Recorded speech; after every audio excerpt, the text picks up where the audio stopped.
Halo, Assalamualaikum warahmatullahi wabarakatuh. Bertemu lagi dengan saya, Ika Ateyu Fiska. Pada kesempatan kali ini, saya akan membahas mengenai pertumbuhan dan perkembangan bayi dan balita. Oke, selamat mengikuti. Oke, untuk masa pertumbuhan dan perkembangan anak itu dimulai dari masa 5 tahun pertama kehidupan anak atau balita. Masa yang sangat peka terhadap lingkungan, serta masa ini berlangsung sangat pendek, serta tidak dapat diulang lagi. Untuk masa awal kehidupan anak atau balita ini dibagi menjadi 3. Yang pertama yaitu masa keemasan atau golden period. Nah, untuk masa ini yaitu disebut juga dengan 1000 hari pertama kehidupan, di mana dimulai dari awal kehamilan sampai dengan bayi tersebut atau balita tersebut berusia 2 tahun. Yang kedua yaitu jendela kesempatan atau window of opportunity. Nah, untuk jendela kesempatan ini masih masuk dalam kategori 1000 hari pertama kehidupan. Yang ketiga yaitu masa kritis atau critical period. Nah, untuk periode ini yaitu periode di mana seorang anak itu mendapatkan bahasa pertamanya, atau bisa kita lihat dimulainya mengeluarkan kosakata. Oke, baik. Yang selanjutnya yaitu apa itu pertumbuhan? Nah, pertumbuhan itu yang pertama yaitu bertambahnya ukuran jumlah sel serta jaringan intraseluler. Yang kedua yaitu bertambahnya ukuran fisik dan struktur tubuh sebagian atau keseluruhan. Yang terakhir yaitu dapat diukur dengan satuan panjang dan berat. Artinya pertumbuhan itu yaitu tinggi badan dan berat badan.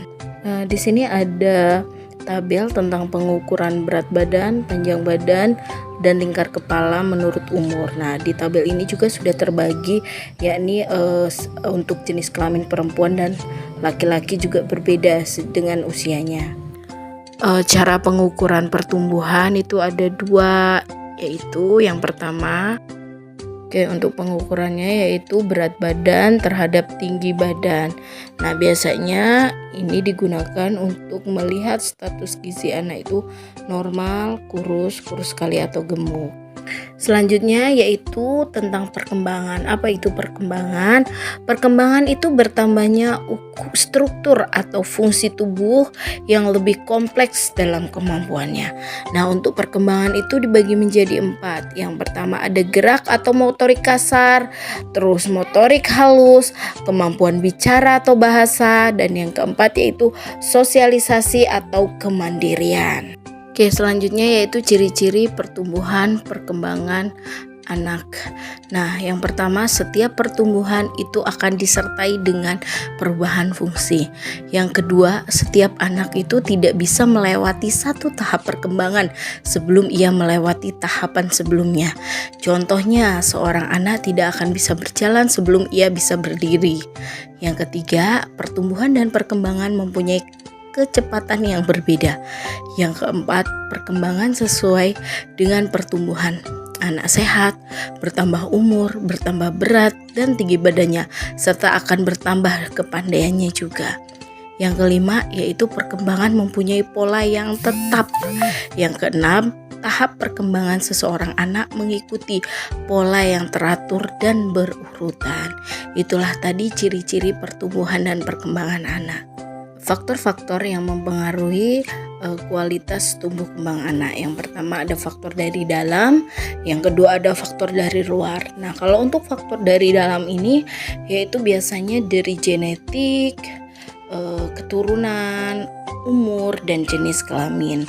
Kalau faktor dari luar itu ada gizi, terus ada lingkungan, kekurangan hormon tertentu, sosial ekonomi yang kurang. Dan yang terakhir itu biasanya faktor dari luar yang sering terjadi yaitu stimulasi atau kurangnya stimulasi anak dari orang tuanya. Itu akan sangat mempengaruhi pertumbuhan dan perkembangan anak tersebut.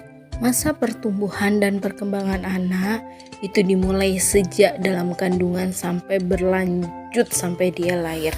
Nah, pada saat dia lahir itu dibagi menjadi 3 masa. Yang pertama yaitu masa bayi, yaitu umur 0 sampai dengan 11 bulan. Masa yang kedua yaitu masa anak di bawah 5 tahun, yaitu anak balita dan anak umur 12 sampai dengan 59 bulan. Yang ketiga yaitu masa prasekolah. Masa prasekolah itu yaitu anak umur 60 sampai 72 bulan. Tahapan tumbuh kembang bayi dan balita itu berdasarkan umur dan rangsangan perkembangan. Nah, normalnya pada usia 0 sampai dengan 3 bulan, yang pertama bayi itu sudah bisa mengangkat kepalanya setinggi 45 derajat ketika ditengkurapkan. Yang kedua, melihat dan menatap. Yang ketiga yaitu mengoceh spontan. Yang keempat yaitu tertawa dan menggerakkan kepala ke kiri dan ke kanan.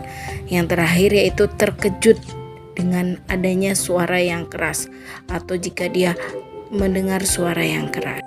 Untuk tahapan berikutnya yaitu untuk usia 4 sampai 6 bulan, di mana di usia tersebut bayi tersebut jika berbalik dari tengkurap ke terlentang itu dia sudah bisa berbalik sendiri. Yang kedua, meraih benda yang ada dalam jangkauannya. Yang ketiga yaitu mengeluarkan suara gembira bernada tinggi atau menekik. Yang terakhir yaitu tersenyum ketika melihat mainan atau gambar yang menarik saat ia sedang main sendiri. Selanjutnya yaitu untuk usia 6 sampai dengan 9 bulan, bayi itu pada usia tersebut sudah harus bisa duduk, merangkak, memindahkan benda dari satu tangan ke tangan lainnya, mengungut benda kecil seperti kacang, terus bersuara tanpa arti yaitu contohnya mama mama baba baba. Terus mereka sudah bisa bermain tepuk tangan dan cilupa.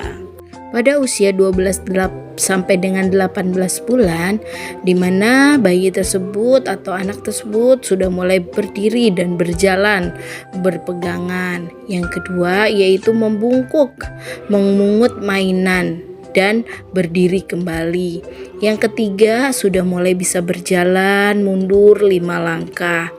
Keempat yaitu memanggil ayah dan dengan kata papa, memanggil ibu dengan kata mama, itu sudah mulai muncul. Selanjutnya yaitu memasukkan kubus ke kotak. Yang selanjutnya yaitu menunjuk apa yang diinginkan tanpa menangis atau merengek. Dan yang terakhir yaitu ia memperlihatkan rasa yang cemburu. Terus tahapan usia 18 sampai dengan 24 bulan, yakni yang pertama berdiri sendiri tanpa berpegangan, berjalan dengan lancar, bertepuk tangan, melambai-lambai, memungut benda kecil dengan ibu jari, dan menggelindingkan bola. Setelah itu dia juga bisa membantu menirukan pekerjaan rumah tangga seperti menyapu, membersihkan atau mengelap-ngelap, dan yang terakhir dia bisa memegang cangkir sendiri jika dia sedang minum. Selanjutnya pada usia 2 sampai dengan 3 tahun, bayi tersebut atau anak tersebut itu sudah mulai bisa jalan naik tangga sendiri, berdiri satu kaki selama 2 sampai 6 detik, melompat kedua kaki diangkat, dapat menunjuk satu atau lebih bagian tubuh, terus melepaskan pakaiannya sendiri, terus mendengarkan cerita, memindahkan nasi sendiri tanpa banyak tumpah, serta yang terakhir yaitu bermain bersama teman-temannya serta dapat mengikuti aturan permainannya.